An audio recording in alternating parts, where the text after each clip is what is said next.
queria que ler. Eu vou fazer uma leitura rápida aqui, irmãos, que é para a gente entrar logo no assunto. Então, se você não tem a revista, eu vou pedir para que você abra, né, o texto bíblico básico. Ele está em Gênesis 3, a partir do verso 1 até o verso 7. Então, por gentileza, você pode abrir aí a palavra do Senhor.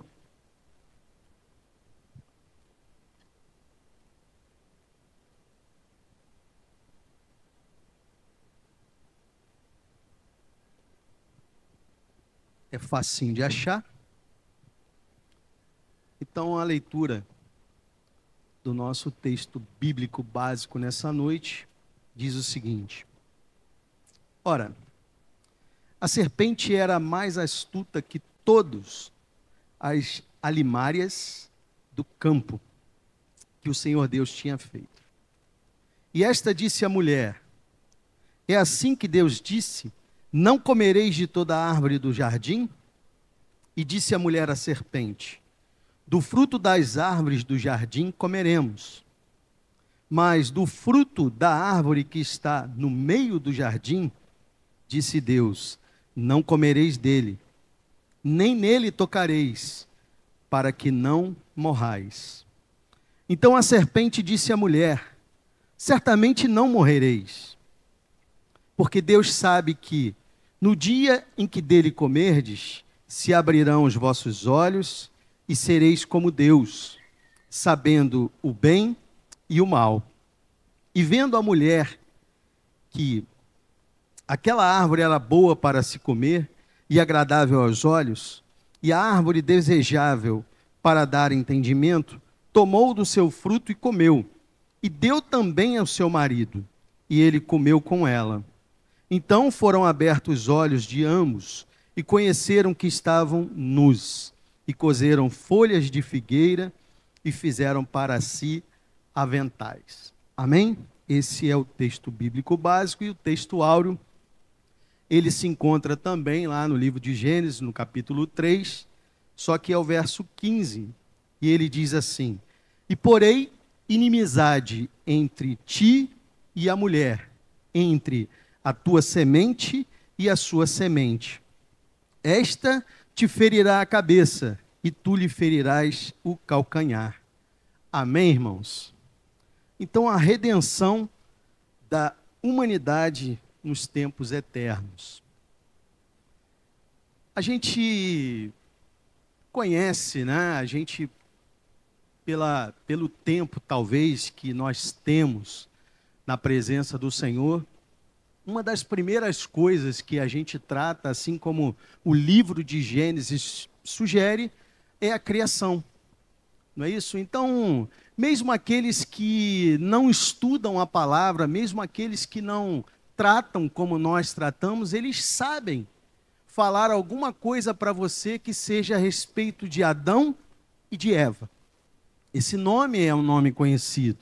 Eles podem até, muitas vezes, não saber do que se trata na íntegra, ali, o que a palavra ela diz a respeito disso, mas esses nomes, eles são conhecidos.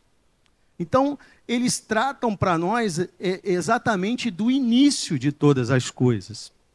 E a revista, ela sugere para a gente, na verdade, irmãos, eu vou ser bem fiel ao que está na revista, tá? Para a gente não fugir do assunto e também tratar exatamente como está aqui. Eu gosto disso. Né? Então, eu vou trazer exatamente como está aqui.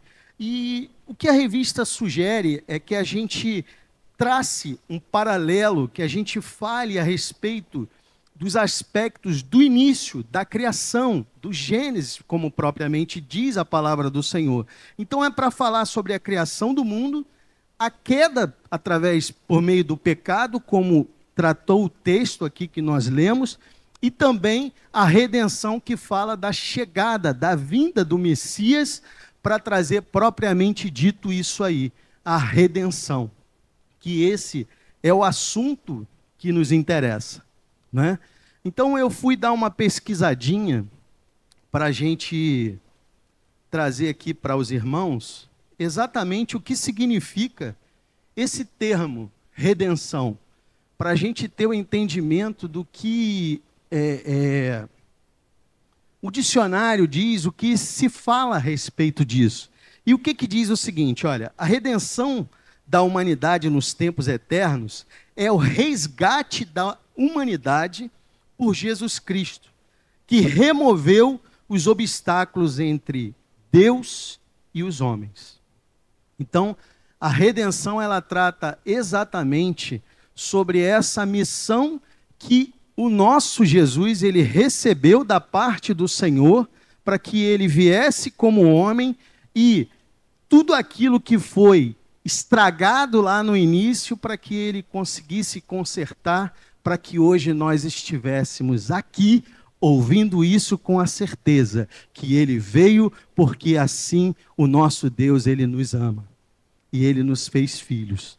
Amém? Então, a redenção, ela fala sobre isso, ela fala sobre essa parte onde o nosso Deus, ele, através, por meio de Jesus Cristo, ele nos deu, ele fez isso para conosco. E a redenção, ela inclui três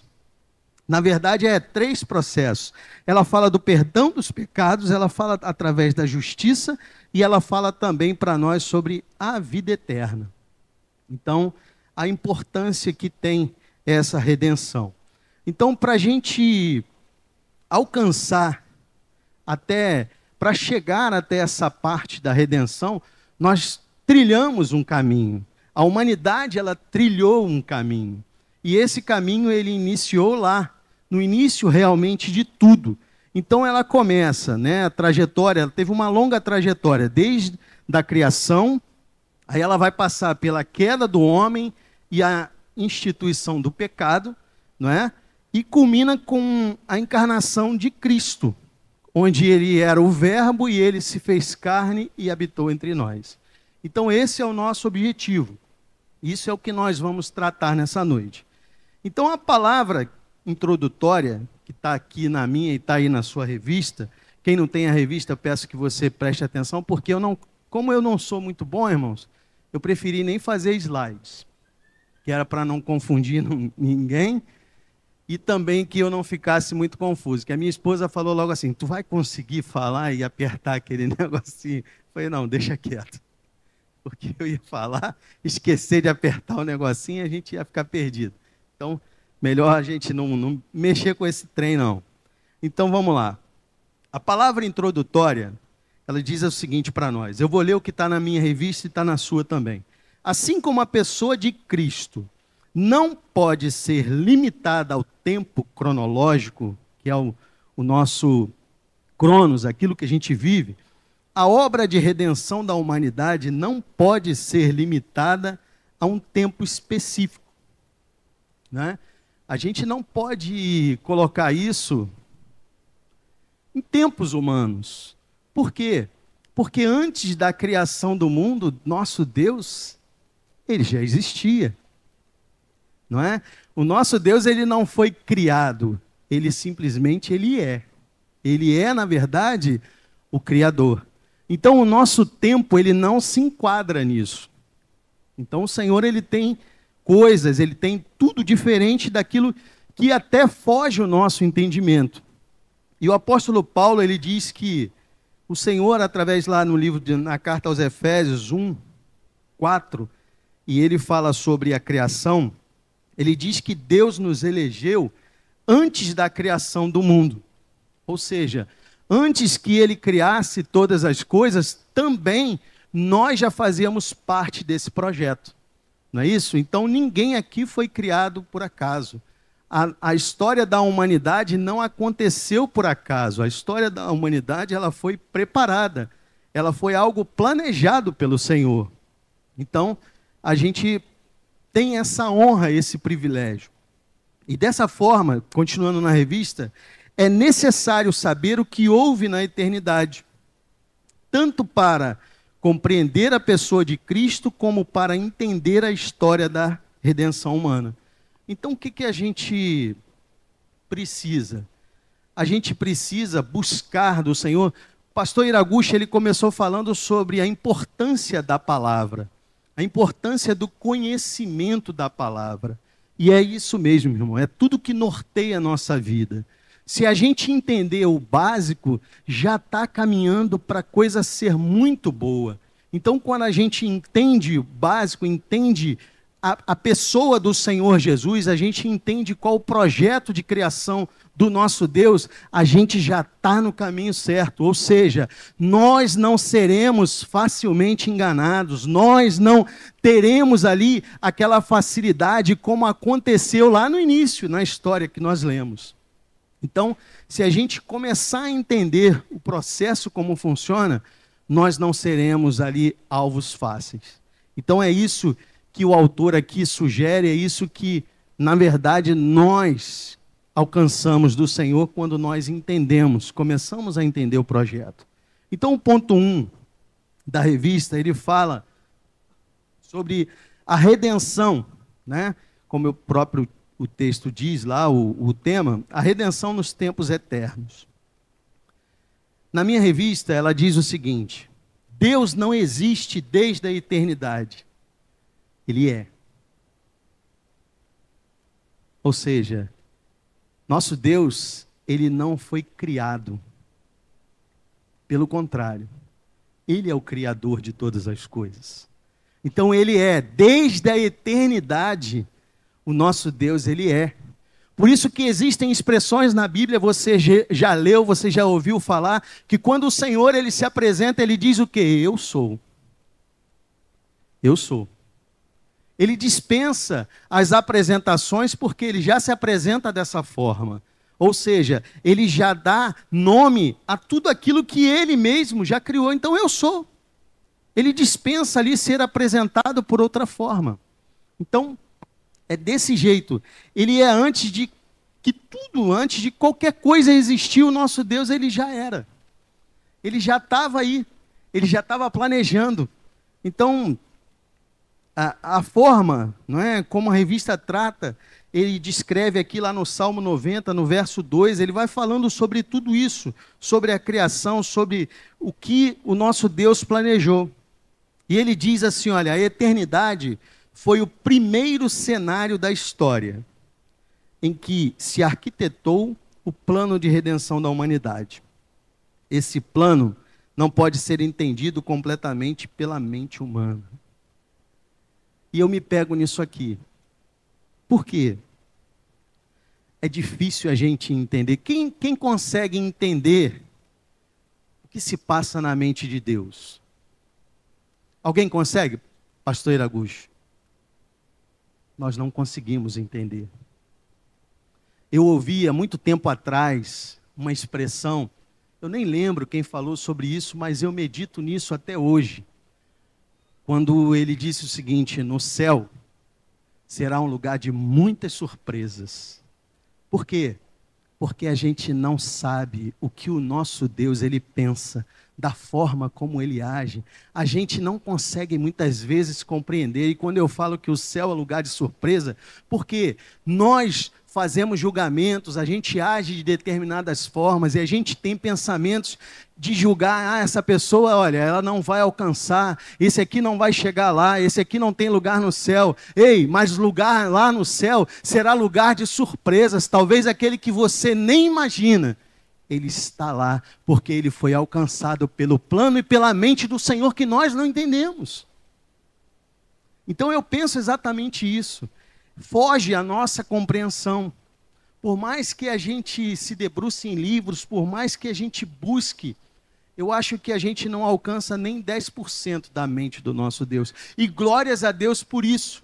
Porque imagina se o homem conseguisse alcançar tudo que é o projeto de Deus, se ele conseguisse decifrar a mente do Senhor. Como é que seria esse homem? A gente conhece através da palavra que que achou ser igual a Deus, quis tomar o lugar deles. Vamos imaginar como seria isso? Se o homem conseguisse entender a mente do nosso Deus? Eu garanto aos irmãos, seria muito complicado. Mas, graças a Deus por isso, que o Senhor não nos dá essa condição.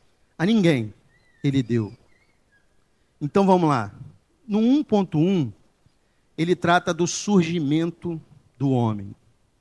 A gente leu lá no livro de Gênesis como foi a formação, como as coisas aconteceram, não é? Então a gente já falou sobre o poder de criação do nosso Deus. Ele diz aqui que só Deus detém o título de Criador, isso é uma verdade absoluta. Nenhum outro pode ser concedida tal distinção. Ou seja, poder de criação, não é? O nosso Deus ele tem. A gente conhece uma frase também que diz o seguinte: aqui nada se cria, tudo se copia, não é? Então a gente aprende com o nosso Deus que Ele é o Criador de todas as coisas. A gente vai só tentando copiar aquilo que o nosso Deus ele fez. Mas graças a Deus que ninguém consegue copiar igual a Ele, não é isso? Ninguém consegue fazer como Ele fez. Mas é porque Ele é o Criador. Então, através disso, na carta aos Romanos, né, no capítulo 4, 17, ele diz o seguinte, que Deus ele chama a existência aquilo que não existe. Ou seja, no projeto de criação, o Senhor ele estava criando todas as coisas, o homem ainda não existia, e o Senhor resolveu ali então trazer à existência aquilo que não existia. Ele pegou e resolveu criar o homem. Então ele faz ali com que aquilo acontecesse, ele faz do pó da terra um ser à sua imagem e semelhança. O homem cuja criação estava de forma inequívoca, incluída no propósito das eras. Ou seja, então através do seu projeto, o homem estava ali fazendo parte daquele projeto, e Deus então ele coloca, não é? Ele traz a existência, ele faz o homem, através do seu projeto, ele coloca as mãos para fazer o homem. Então, mais lá na frente, a gente vai ver, através da revista aqui, que as outras coisas o Senhor deu ordem. Não é isso? Você já ouviu isso? As outras coisas ele foi dando ordem para que se criasse, para que se fizesse, tudo isso. E haja luz e houve luz. E ele foi fazendo. Mas quando chegou na nossa vez, ele juntou lá, não é? Através da Trindade, que a gente sabe, que a gente defende isso.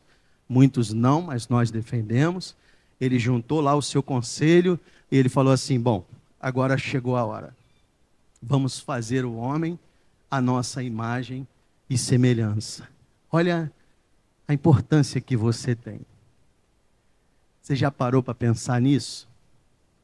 Então, de manhã cedo, quando você acordar, abrir os teus olhos e está diante do espelho no banheiro da sua casa, não fala assim, eu estou tão feia hoje. Olha a minha cara. Eu escuto isso direto, irmãos. Eu estou tão feia hoje. Eu estou assim, nem. Lembre-se, você foi criado à imagem e semelhança de Deus. Então você é lindo. Por mais que digam que não, mas você é. Porque você é a imagem e semelhança do teu Criador. Então você acha que ele ia criar algo semelhante a ele de qualquer forma? Não. Ele fez o melhor. Ele fez o melhor que ele podia. Às vezes a gente quer ajudar, a gente quer, né, melhorar alguma coisa, a gente acaba estragando. E eu faço uma pausa aqui, boto um ponto e vírgula e falo, vocês já viram esse tal de demonização facial? Misericórdia. Tem gente que consegue estragar o que, né? Às vezes estava direitinho, mas não, precisa melhorar. Misericórdia. Aí eu fico pensando, como é que o Senhor, ele olha sobre isso? Não que seja errado, irmãos, não, pelo amor de Deus, a gente tem profissionais aqui que são treinados e trabalham sobre isso. Eu digo o seguinte, tem gente que não precisa, mas quer e acaba atrapalhando aquilo que estava bom. Então a gente tem que pensar sempre no seguinte, a imagem e semelhança de Deus, opa, eu tenho que cuidar do corpo? Tenho, sim. Aí você me olha assim, mas esse gordinho está falando, sim, mas eu cuido, irmãos. É porque a natureza é forte. Mas a gente cuida, ué. Né? Não, pastor, você corre, você malha, faz caminhada. Não, não faço nada disso. Eu corro disso, mas eu cuido do corpo. Né? A gente tem que cuidar da mente, não é isso? Enquanto nós podemos. Isso é a parte que nos cabe fazer. E sempre quando a gente se pegar a isso, a gente entender e lembrar, opa, somos a imagem e semelhança do nosso Deus. Então, antes de você se olhar no espelho e dizer assim, caramba, estou feito, não é nada. Olha lá, meu Deus, é lindo. Hã? Mesmo que ninguém ache, irmão, você tem que achar. É isso. Você tem que ter a certeza que você foi criado para isso. Não é isso? Então, você tem que ter essa certeza que o homem ele foi criado à imagem e semelhança de Deus. Não é? Então, assim, e de nenhuma forma ele errou. Nosso Deus, ele não errou o projeto. Por mais que a gente pense, né? Mas ele criou o homem, mas o homem deu uma vacilada lá e olha aí. Quando o pastor Iraguchi chegou ali no estacionamento, eu estava sentado lá no carro e eu fui falar com ele. Aí eu fiz logo uma pergunta bomba para ele. Eu perguntei a ele assim, pastor, Adão foi criado para ser eterno?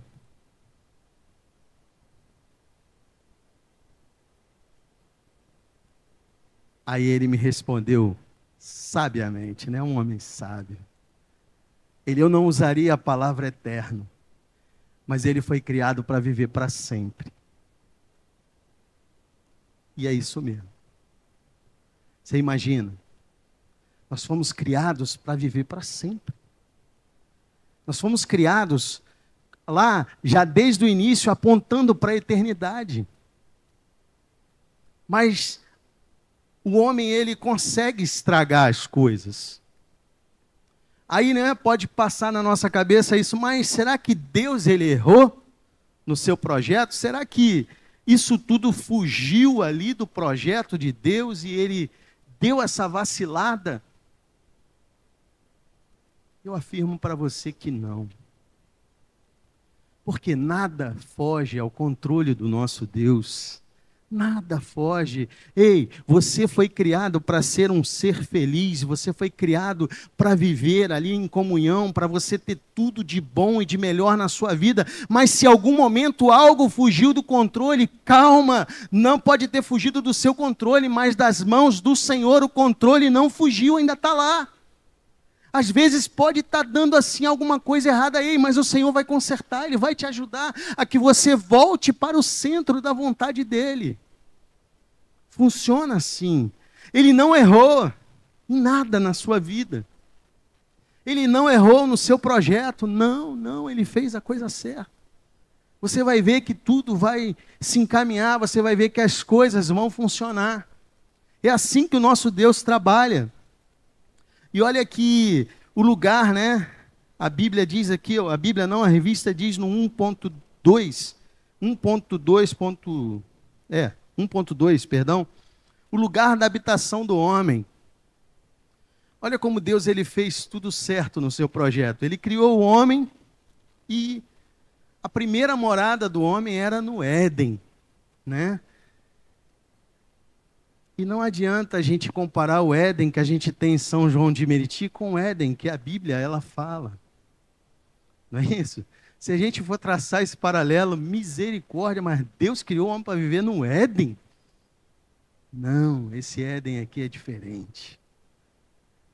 Coisa boa, não, pelo amor de Deus, se você mora no Éden, Deus te guarde, te livre, né? É o lugar bom, lugar que o Senhor... Eu já morei lá, não. Era Éden aquilo ali? É, perto, né? É, morei no Éden. Amém. Então, e Deus estabeleceu isso, né? A primeira morada onde Deus criou o homem, Ele estabeleceu para que ele fizesse a sua habitação no Éden. E o Senhor preparou, o Senhor cercou o homem das melhores coisas que ele podia ter. Então, o que nos leva a crer é que Adão, ele vivia uma vida confortável, irmãos. Adão vivia bem. Da forma como o Senhor o criara, ele vivia da melhor maneira possível. Qual era o trabalho que Adão tinha, irmãos? Adão só tinha trabalho de olhar, de vigiar ali, de ser o jardineiro naquele jardim, né? Experimentar dos melhores frutos, daquilo que o Senhor tinha de melhor, da pureza que havia naquele lugar e colocar nome em bicho. Você já ouviu o pastor Cláudio Duarte falar isso, que era o único trabalho que Adão tinha. Era ficar ali quietinho, deitado na rede, dando nome de bicho e comendo, experimentando o melhor. Era o trabalho que ele tinha. Querem coisa melhor do que isso? Ele foi criado para isso. E ele diz aqui no 1.3 que o homem, ele foi a coroa da criação. Ele foi ali a finalização daquela obra inicial, o homem foi a coroa da criação. Ou seja, isso quer dizer que o homem foi a melhor criação que Deus fez. Por isso que ele diz que o homem foi criado à sua imagem e semelhança. Não é isso? Então ele foi a melhor coisa. E ele foi criado justamente para isso, para ser o administrador daquele jardim, para que ele dominasse sobre a terra, para que ele fosse mais inteligente que os animais que estavam ali, para que ele dominasse, para que ele tivesse autoridade sobre tudo aquilo ali. Então, foi para isso que ele foi criado, para isso que o Senhor investiu, né, em Adão. Então ele faz tudo isso, entrega daquela forma para ele, e o único trabalho dele, o único ofício dele era isso, era só cuidar. Era só desfrutar das coisas boas, não é? E o ponto 1.3.1, ele diz que foi feito do pó da terra, pelas mãos do próprio Deus. A gente já adiantou isso aqui, não é? Quando a gente falou lá do ato da criação, primeiro o Senhor deu simples ordens ali, ele falou, haja luz, ajuntem-se as águas debaixo dos céus, num lugar e tal, produza a erva, as ordens que o Senhor deu. E quando chegou na vez o homem, ele colocou a mão na massa e foi lá e formou o homem do pó da terra. Então, mais uma vez, eu quero ressaltar uma coisa aqui. Você não é obra do acaso. Você foi planejado. E Deus fez da melhor forma. Deus nos fez na sua melhor forma. Então, olhe sempre para isso. Quando você estiver numa situação difícil, quando você vê que as coisas estão apertando, olha, caramba, foi Deus que me fez. Ele me criou para ser um vencedor, Ele me criou para vencer. É isso mesmo, o Senhor, Ele te fez para isso. Mas, em tudo, como nós falamos, existe ali dentro dessa temática o que levou o homem a perder os seus benefícios. O que levou ali aquele momento difícil que a gente pode colocar como a queda do homem. O que causou, não é, essa queda? Eu digo para vocês que o que causou a queda foi a desobediência. O que causou a queda foi simplesmente dar ouvidos àquilo que não era para ser dado. Às vezes acontece isso. Às vezes a gente está trilhando um caminho certinho, às vezes a gente está andando da forma como Deus quer, mas aí vem aquela vozinha que vem lá no fundo do nosso ouvido e traz ali, coloca no nosso coração uma interrogação, mas será que é isso mesmo? Será que você está fazendo aquilo que é certo e tal? Então a gente precisa ter muito cuidado com as decisões que nós vamos tomar, baseados em fatos e em coisas que acontecem por aí que nós não temos a certeza da procedência, que pode ser de procedência duvidosa. Foi exatamente ali o que aconteceu com eles. Então, a serpente, ela foi no lado vulnerável. Ela foi logo ali mexer com a Eva. E ela trouxe ali alguns questionamentos, ela fala de uma forma para colocar em xeque aquilo que o Senhor já havia determinado. Não é? E ela pergunta, por que você não vai lá e come daquela árvore? E ela responde, porque não, a ordem foi dada para que a gente...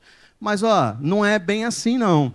Porque na palavra do Senhor ele diz, olha, se vocês experimentarem, vocês, né, vão morrer. Aí a serpente vira e fala assim, não é bem assim não. O que ele não quer é o seguinte, que vocês vão experimentar e vocês vão ficar igual a ele. Opa! Já colocou ali o quê? Uma dúvida. Será que está falando a verdade? Será que é isso mesmo? Então é o cuidado que a gente tem que ter com as vozes que vêm de fora. Se a gente está na presença do Senhor, a gente convive com Ele, a gente sabe exatamente como é a voz dEle, a gente precisa ter esse cuidado, o discernimento, para entender. Será que o nosso Deus ele está errando nisso aqui? Ou será que realmente, olha, Ele não quer que eu conheça porque tem coisa por trás disso? Foi essa dúvida que foi gerada no coração deles. Então, a serpente ela foi astuta e ela gerou essa dúvida no coração de Eva. E diz assim, olha, a queda do homem no pecado pode ser definida como um momento em que Adão e Eva, os primeiros seres humanos, eles desobedecem a uma ordem expressa de Deus. E com isso introduziram o pecado e a morte no mundo. E por que aconteceu isso, irmãos?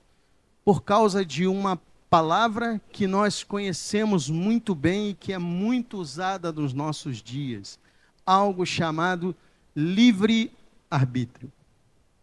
Ou seja, você pode fazer o que você quiser. Mas pastor? Você é livre. Você pode tomar a decisão que você quiser. Seja qual for. O Senhor não te coloca ali imune a isso. Não, Ele deixa que você escolha. A nossa vida, irmãos, o tempo inteiro, a nossa vida ela é uma vida baseada em escolhas. Nós podemos escolher aquilo que queremos.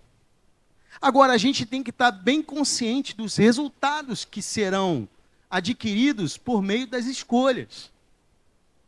Então, o Senhor, Ele deu ali o livre-arbítrio. Você pode escolher o que você quiser. Agora, escolha, mas esteja preparado. Então, foi por meio, desse livre-arbítrio que o pecado, que a morte, como diz aqui o texto, ela entrou na humanidade. Então esse foi o primeiro exemplo que a palavra do Senhor ela traz para nós sobre o livre-arbítrio, sobre as escolhas erradas, sobre o que você deve e o que você não deve fazer. O Senhor ele não te cerceia nesse direito, você pode. As suas escolhas, existem dois caminhos. Não, mas a palavra diz que é um caminho. Não, irmão, tem dois caminhos. Tem um que vai te levar à morte e um que vai te levar à vida eterna.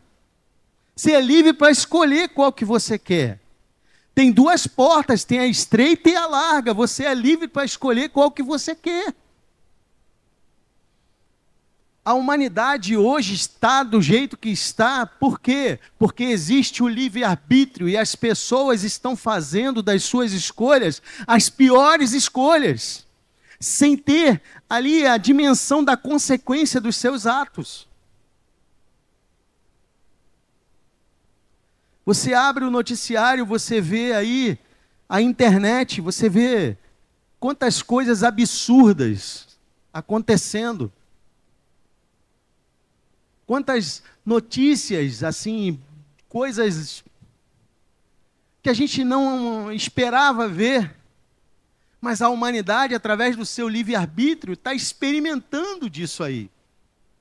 Então nós aqui, eu posso falar isso, que nós aqui estamos praticamente, somos pais e mães, e a gente tem que ter todo o cuidado com aquilo que os nossos filhos estão experimentando no dia a dia. Porque é uma enxurrada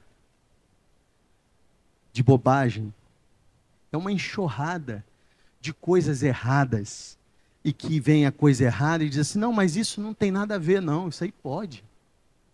Vou só experimentar um pouquinho. Pode fazer, você faz à vontade.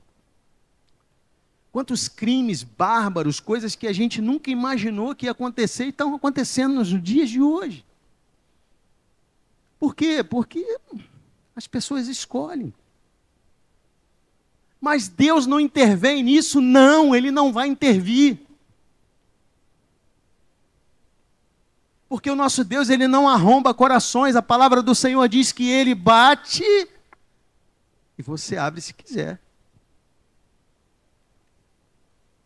Pastor Iraguchi deu o exemplo da janela. A janela é algo que só se abre por dentro, é o seu coração. Você que decide abrir. Você que decide abrir o seu coração para ouvir a verdade. Você que decide abrir o seu coração para fazer aquilo que é reto diante de Deus.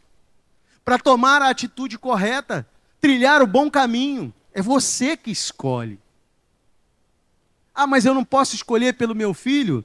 No início você vai até tentar, mas quando ele chegar naquela fase complicada, mas que ele vai passar, aí ele vai fazer as escolhas. Por isso que a Bíblia, ela nos diz o seguinte, olha, ensina. Ali, ó, mostra como é que é. Irmãos, eu fui criado desde muito jovem, né? Assim, a minha família não tinha ninguém que era cristão, ninguém. Não tinha crente na minha família. E eu fui criado num lar que a minha mãe, ela frequentava centro espírita. Meu pai, ele não gostava de participar daquilo. Mas com 16 anos, ele pegou a chave do carro, entregou na minha mão e falou assim, leva a tua mãe. Mas eu não tenho carteira, pode ir que eu garanto. Era assim que ele fazia. E eu que ia com a minha mãe, levava ela. Nós morávamos aqui, conhecem o bairro Grande Rio, São João? Morava no Grande Rio. E o centro que a minha mãe frequentava era lá em Jacarepaguá, lá na freguesia. Um garotão, 16 anos, sem carteira de habilitação, pegava o carro do pai. Nunca fui parado pela PM. Nunca. Ninguém fez uma blitz e me pegou dirigindo sem carteira. E eu ia lá, levar a minha mãe para o centro. Aquilo para mim era normal. Ninguém nunca disse para mim que aquilo ali era errado. Eu nunca tinha ouvido falar do amor do Senhor. Então eu fazia o que era certo.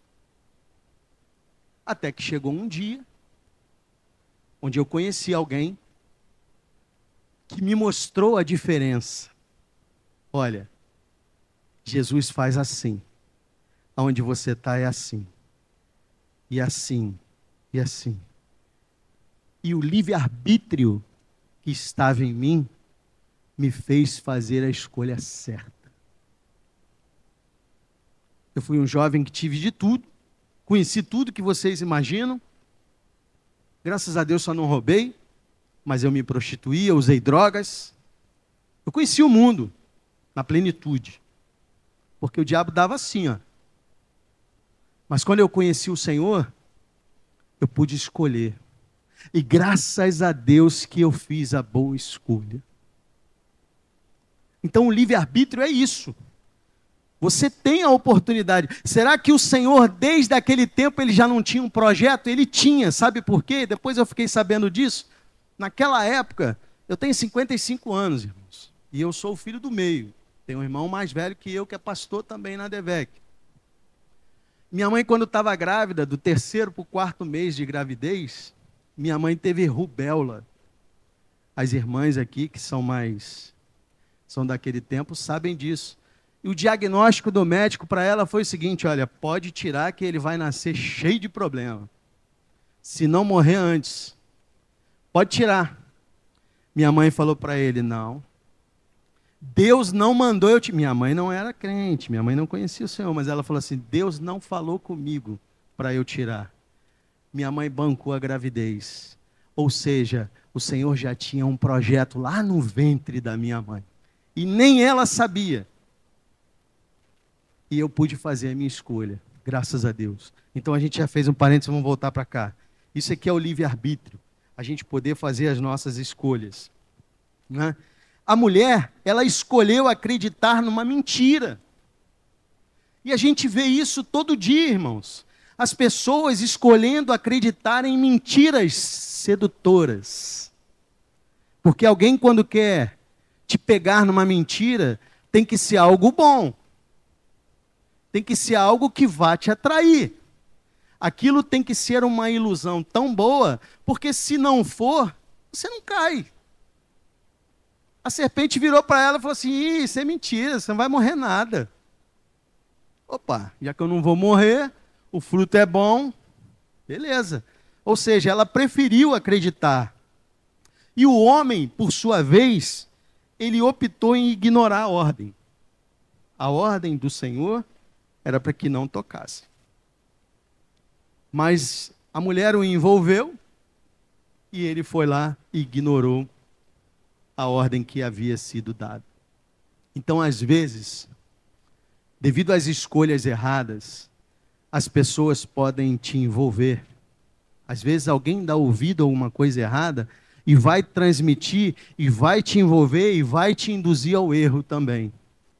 Então, por isso que o Senhor, graças a Deus, o Senhor nos dá o discernimento, para a gente entender que nem tudo ali que parece bonito é bom para nós, nem tudo serve. Então ele optou em desobedecer a Deus. Então o pecado ele entrou na nossa história, na nossa vida, através da desobediência. Então foi ali, no tópico 2, ele fala sobre a tentação, não é? Porque ele diz o seguinte: nós fomos criados para o louvor da glória de Deus. No entanto, o Criador não nos fez, assim, seres programados, né, para executar somente a sua vontade. Por isso ele já falou lá do livre-arbítrio, né? Ele nos deu a capacidade de escolher livremente.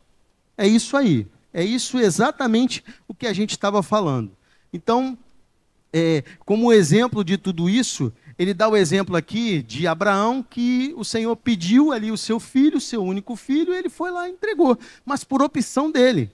O Senhor não o obrigou, o Senhor falou para ele: olha, eu quero, mas resolve aí. Então é isso, as nossas escolhas, e a gente sabe o resultado, sabe como é que funcionou tudo isso. Então, a natureza da tentação, é o tópico 2.1.1. A natureza da tentação, ela é o quê? Nada mais do que a ilusão. A tentação, ela vem embutida com uma ilusão de que aquilo ali vai ser muito bom. Irmãos, vocês acham que o diabo, ele vai se apresentar para você usando aquela capa preta, com aquele chifre, um tridente na mão, é a imagem que a gente tenta aí conhecer dele? Vocês acham que ele vai se apresentar assim? Não, né, irmãos? Ele vai vir disfarçado o quê? Uma maçã bonitona. Você nunca viu daquela maçã na feira, né? Aquela mulher bonitona que você não vê em qualquer lugar. Aquele homem, aquele garanhão que, olha, meu Deus. É assim que ele vem, irmãos. Isso é a maior realidade do mundo. É assim que ele se apresenta. Então ele vai fazer através da ilusão para tentar te pegar. Então não pensa que ele vai se apresentar como um bicho papão. Opa, esquece isso. Ele vai vir ali, olha, programado de outra forma. Então, no texto bíblico, a tentação é, em regra, uma tática que o inimigo, o diabo, utiliza para iludir e promover a rebeldia contra Deus. Então, a ilusão, ela vai promover, sabe o quê? A cegueira. E para nós, se tratando aqui, é uma cegueira espiritual. É tudo contra, é tudo aquilo que nós lutamos contra essa cegueira espiritual. A primeira coisa que você, por exemplo, você conhece alguém que aquela vida era uma bênção na presença do Senhor, trabalhava na igreja, fazia de tudo. De repente, de uma hora para outra, aquela pessoa, ela virou. Não quer saber mais da igreja, não quer saber mais de nada que diz respeito ao Senhor. Ela está vivendo o quê? Ela está vivendo um momento de cegueira espiritual. É assim que o diabo trabalha. Ele vai te cegar. Ele vai tirar a tua visão espiritual para que você caia no seu laço de tentação. É assim que funciona. Não é isso? Porque ele sabe, irmãos, no fundo, ele sabe que você não é nenhum bobinho. Então ele vai tentar vir de uma forma sorrateira para te pegar. Então foi ali como a serpente, ela chegou até eles. E ele tem tentado se aproximar de muitos. O pecado e as suas consequências. Então, diz na revista o seguinte: se é possível colocar a verdade em xeque, também é possível tentar alterá-la e até mesmo negá-la. Satanás semeou a dúvida no coração do primeiro casal e fez promessas que não podiam ser cumpridas. Está vendo? Primeiro ele semeou a contenda. Primeiro deixa comigo aqui. Depois, ele faz as promessas que ele não pode cumprir. Ele diz aqui o seguinte, olha: certamente não morrereis, porque Deus sabe que no dia em que do fruto vocês comerem, fruto proibido, se abrirão os vossos olhos, e sereis como Deus, sabendo o bem e o mal. A morte que aqui se refere não era a morte física, é o que ele estava mostrando, não, a morte de vocês não vão morrer hoje. Vocês foram criados por Deus para estarem para sempre. Então não é essa a morte. Mas o que o diabo estava ali escondendo deles, que a primeira morte seria a morte espiritual, a cegueira espiritual. Eles iriam parar de ter aquele contato que Deus tinha com eles. Então por isso ele usa esse artifício. Ele fala que vocês vão saber como ele ali, o que é entre o bem e o mal. Sim, é isso. Então ele faz tudo aquilo ali que a gente já sabe. Então, as consequências de tudo isso, da desobediência, elas falam o seguinte, olha: o ser humano ele foi apartado do Criador. A desobediência, ela afasta o homem de Deus. A desobediência, o primeiro objetivo dela é isso. É de afastar. Não, não quero ouvir, não quero nem saber o que está falando aí. É assim que funciona. A desobediência, ela coloca em nós. A cegueira, ela tapa os nossos ouvidos. Ela fecha os nossos olhos para que a gente não enxergue, para que a gente não ouça a voz do Senhor. Né? E muitas vezes ela trava as nossas pernas para que a gente não caminhe como o Senhor quer. A mulher e o homem foram castigados. Aí, lá no livro de Gênesis, no capítulo 3, a partir do verso 16, o Senhor vai falar para eles das consequências ali que eles vão atrair para eles e para toda a humanidade através do pecado. Então ele trata sobre isso. Aí ele começa ali, ele vai falar, olha, a mulher vai ter a dor de parto, o homem vai ter que trabalhar para comer. Aí a gente, consegue entender por que eu tenho que acordar às 4 da manhã, pegar um ônibus lotado aqui, ou pegar um trem, um metrô apertado, para ir lá ter o meu expediente, tudo isso, e a mulher sofre na hora do parto, aí, ó. Não é? Consequência da desobediência. Mas o Senhor também ali, através de tudo isso, o Senhor fala o quê? A serpente, ela foi amaldiçoada, você vai rastejar, você vai ser o pior de todos. A natureza foi alterada. Ali a Bíblia diz que os frutos já não seriam mais como antes, eles iam produzir espinhos, ia ser coisa difícil, ia ter muita situação complicada dali para frente. Isso é consequência do pecado. O pecado passou a humanidade como um todo. Lá na carta aos Romanos, capítulo 3, diz o seguinte, olha, todos pecaram e destituídos foram da glória de Deus. Apóstolo Paulo fala sobre isso. Então, não foi só o pecado de Adão que ficou com ele, não. Isso foi transmitido a nós. Então, todos pecaram desde lá. A natureza mudou. Então, tudo isso foi trazido para as nossas vidas. E aí chega na parte que nós estamos aqui e que nós celebramos. O libertador prometido. Então, a revista ela fala o seguinte, olha, ao fracassar no Éden, o ser humano afastou-se completamente do supremo objetivo para qual fora criado. Agora, como ser caído e destituído da glória de Deus, necessitava da provisão divina, ou seja, de um segundo Adão, um Salvador que conduzisse de volta ao Pai. Então, como já estava programado desde o início, desde a criação de tudo, também já estava programado pelo Senhor que, se acontecesse algo dessa forma, o Senhor ele tinha um plano para tudo isso. Por isso que não é obra do acaso. Por isso que não foi de qualquer jeito. Então o Senhor, ele já tinha planejado como seria se precisasse da redenção. Então como é que seria? Ele seria descendente de mulher. Então tudo aquilo que a gente ouve falar sobre o nosso Cristo, não é? Então ali, ao pronunciar o arbítrio que recairia sobre a serpente após a queda, Deus fez a seguinte declaração: porém inimizade entre ti e a mulher, entre a tua semente e a sua semente. Esta ferirá a cabeça e tu lhe ferirás o calcanhar. Então, ali foi a sentença que Deus colocou, mas já dizendo para a serpente que o Senhor estava enviando alguém que pisaria na cabeça dela. Louvado seja o nome do Senhor, porque o Senhor, ele tinha providenciado isso para as nossas vidas. Viria alguém para pisar a cabeça da serpente. Louvado seja o nome do Senhor. Esse pisar a cabeça da serpente já está remetendo lá ao Calvário, onde o Senhor seria crucificado por amor às nossas vidas e para a remissão dos nossos pecados.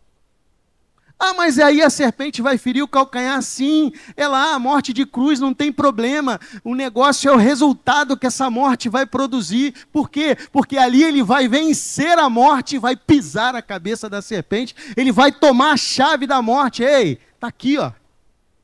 Nós agora temos motivo, nós temos ali a nossa redenção declarada. Esse era o plano do Senhor. Então, o libertador, ele teria que ser descendente de mulher. E a gente conhece a história. Lá, nosso Deus, ele prepara a serva lá, a irmã Maria, não é? Ele faz todo aquele projeto, todo aquele propósito, porque ele precisava ser descendente de uma mulher. Ele precisava ter ali a sua identidade de humano. Mas aí a gente ouve tanto falar que Jesus era 100% homem, 100% Deus. Sim, é assim que funciona. Ele precisava ser 100% homem para experimentar tudo aquilo que nós experimentamos, mas para vencer tudo isso, ele precisa ser 100% Deus. Então era isso. Por isso que lá no início eu falei, Deus não errou em nada. Ele sabia de todas as coisas. E ele diz aqui, o libertador teria que ser tentado da mesma forma que Adão, até os limites da sua capacidade de resistência. Imagina, irmãos. Eu fico sempre imaginando o Senhor Jesus, quando chegou no seu tempo, no seu ministério aqui na terra, as formas como ele foi tentado, a sabedoria com que ele agia em todas as coisas. Ele não foi poupado em nada. O próprio Satanás se apresenta para ele, oferece tudo que não era dele, ele sempre mentiroso. Sempre fazendo proposta que ele não pode cumprir, ele não tem nada, ele não é dono de nada, ele não cria nada. E estava ali Jesus sendo tentado, Jesus sendo posto à prova por causa disso. Não é? E no final do seu ministério, ser preso, julgado, condenado injustamente, assim consumar a sua obra, morrendo na cruz pelos nossos pecados. Então, aqui é onde ele pisa a cabeça da serpente. É onde ele pisa a cabeça da serpente. Onde ele é condenado e ele vai ser posto à prova. Possuir natureza divina, né? Nenhum ser vivo seria capaz de efetuar tão grandiosa obra de salvação. Ele nem se refere aos milagres que Jesus operou, ele está falando só da obra de redenção. Só ali da salvação, ele está só se referindo a isso. Não é? O libertador teria de anular uma força, né? A força do pecado, destruir o poder de Satanás, libertar os homens da morte, da condenação eterna. Isso aqui é um grande projeto. Nem eu, nem você estaríamos prontos para isso. A oferta de Deus ao mundo, que foi a maior oferta que nós conhecemos, entregar o seu filho, vê-lo morrer numa cruz, porque com o único intuito de salvar uma humanidade que lá no princípio errou, vem errando até hoje, irmãos. Me desculpa, mas isso só pode ser coisa de Deus mesmo. Eu e você, a gente não suportaria tudo isso, mas ele fez. Amém? Só um ser que além de humano, também fosse divino, poderia assumir tal tarefa. Amém? Estar alinhado com o perfil do Messias traçado pelos profetas. Não é? Desde lá do início dos profetas, na verdade a presença do Senhor Jesus está desde o início. Mas os profetas evidenciaram a vinda do Messias.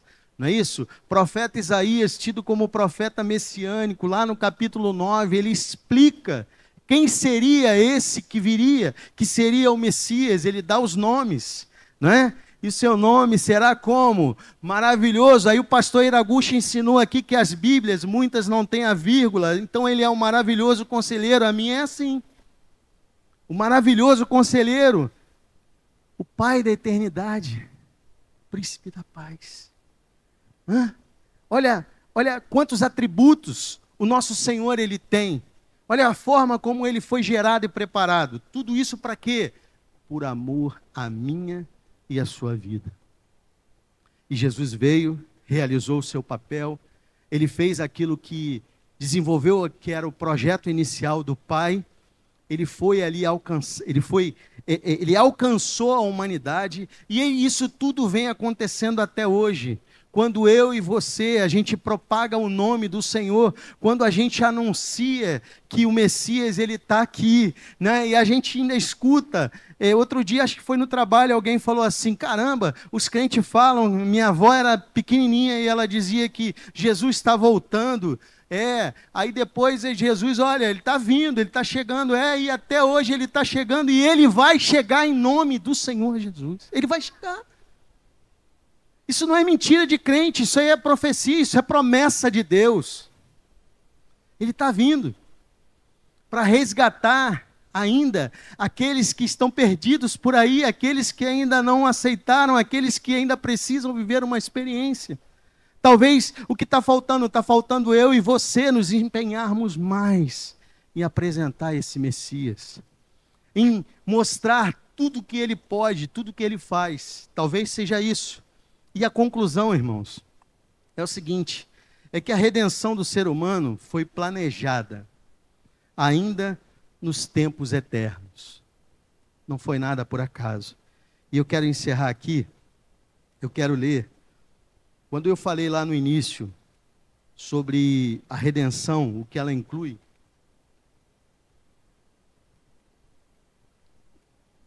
eu falei que ela inclui o perdão dos pecados. Efésios 1:7, ele diz assim, em quem temos a redenção pelo seu sangue, a remissão das ofensas, segundo as riquezas da sua graça.